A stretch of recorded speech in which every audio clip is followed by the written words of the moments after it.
Olha, durante muitos séculos, o que havia na educação era uma doutrinação de alguma corrente religiosa. Então, nós tivemos a escola católica, a escola protestante, a escola judaica, a escola islâmica, e essas escolas confessionais, em que uma determinada corrente religiosa é imposta ao aluno, elas ainda existem no mundo, né? Quer dizer, isso é o que se chama escola confessional, no sentido de doutrinar alguém numa determinada corrente. Isso gerou, evidentemente, no decorrer dos séculos, certos movimentos de revolta, e até nós podemos supor que, às vezes, o ateísmo, o materialismo sejam fruto do excesso de doutrinação e imposição que as religiões fizeram através da educação. Nós temos o exemplo de Descartes, né, que ele foi formado pelos jesuítas e depois ele questionou toda a formação que ele tinha tido e parte do zero, né, e fala que recomeça o seu pensamento a partir daquele cogito ergo sum, penso logo existo, para construir uma nova filosofia, zerando aquela imposição religiosa, aquela formatação religiosa que ele tinha recebido. E assim outros pensadores que fizeram o mesmo. No caso de Descartes, ele faz essa desconstrução para depois achar Deus novamente de uma forma mais racional. Outros perderam Deus no caminho e se embrenharam pelo ateísmo ou pelo materialismo. Agora, o que acontece é que, a partir da Revolução Francesa, houve a proposta de se fazer uma escola laica, ou seja, uma escola que não pretendesse doutrinar ninguém em nenhuma corrente religiosa, justamente para que a escola fosse um espaço de tolerância, de convivência entre as diferentes religiões, entre os diferentes modos de pensar.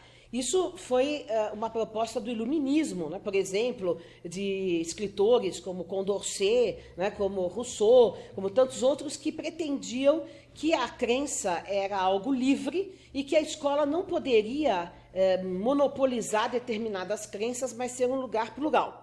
Entretanto, essa escola laica, que se pretendia neutra, nunca foi neutra, porque neutralidade em educação não existe, né? Quer dizer, e no decorrer dos séculos, ela se tornou, na verdade, um porta-voz da ciência que parece que trabalha com pressupostos materialistas, né?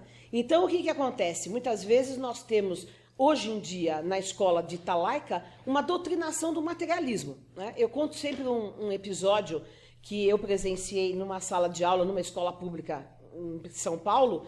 Eu entrei na sala de aula e vi as crianças estudando um livro didático, desses que estão aí, comprados pelo governo, e tinha um texto de uma pessoa famosa, inclusive, e o texto dizia o seguinte: o homem é um bicho que pensa, mas é um bicho.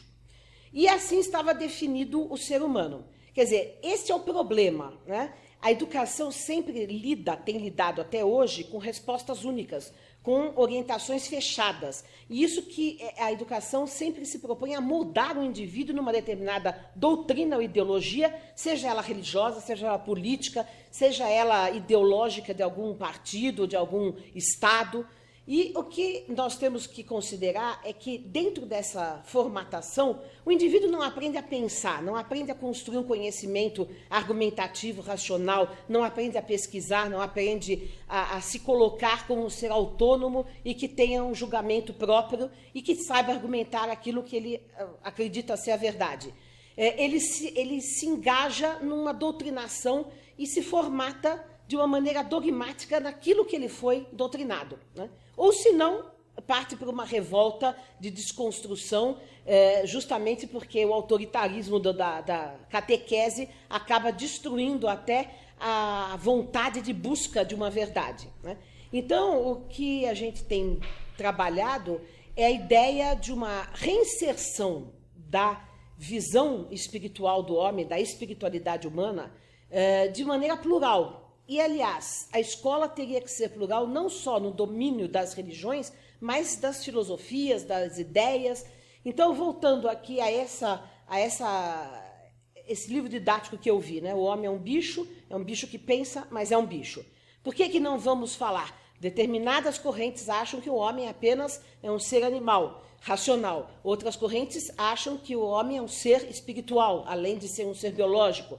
Outras correntes enfatizam o homem como um ser social e acham que o homem é sempre um produto do meio. Então, vamos discutir esses diversos tipos de correntes filosóficas, políticas, sociais, sociológicas, religiosas, para que o indivíduo aprenda a se apoderar do acervo de conhecimento humano e possa construir uma ideia com fundamento e com argumentações, racionalidade, e pesquisar diferentes formas de encarar o ser humano e os problemas da existência.